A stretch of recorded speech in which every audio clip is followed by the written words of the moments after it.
We've got quite an exciting situation on this Tuesday installment of the Final Wager. We've got our two-time defending champ Jill in third place, looking to play spoiler, and our two challengers with two high scores thanks to some aggressive daily double play.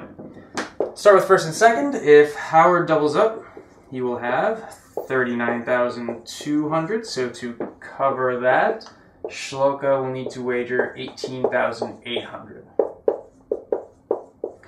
If she gets it wrong with that wager, she's going to be left with 1,600. So that means Howard can wager up to 18,000. And Jill can wager up to 7,200.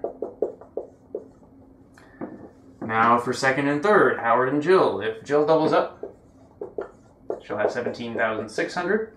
Howard has more than that, so to stay above her, he can wager no more than 2,000. Now, if we look at rule number 3, you'll notice that the difference between Shloka and Howard is just 800. So that means that Howard could cover a zero wager by Shloka while remaining above any possible score by Jill. Therefore, we have a shortest conjecture situation. Happens to be a strong situation, because remember, Shloka will have 1,600. Therefore, Jill doesn't have to do anything if she thinks Shloka will go big.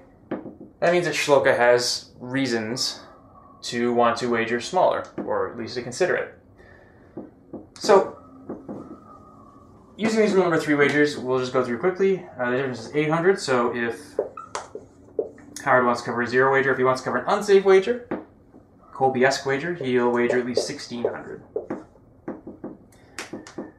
Now, for the mind games involving shores, and one other thing I should mention is that to stay above Jill, no matter what, which he wants to do, he'll want to wager no more than 10,800 is the difference between them. Alright, now for this strategic 2,000. If Howard wagers 2,000, he will be left, or he will have 21,600. So to cover that, Shloka can wager 1,200. If she's wrong with that wager, she'll be left with 19,200. Therefore, Howard can wager up to 400.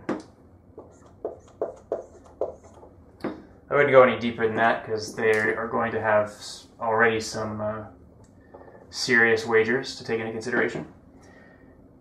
The last thing is, if Howard thinks Jill's going to be rational and goes for this 7,200 amount, and this is particular to the strong form, she'll have 16,000. She's right, therefore, to stay above her, Howard can wager up to 3,600. Kind of running out of room here.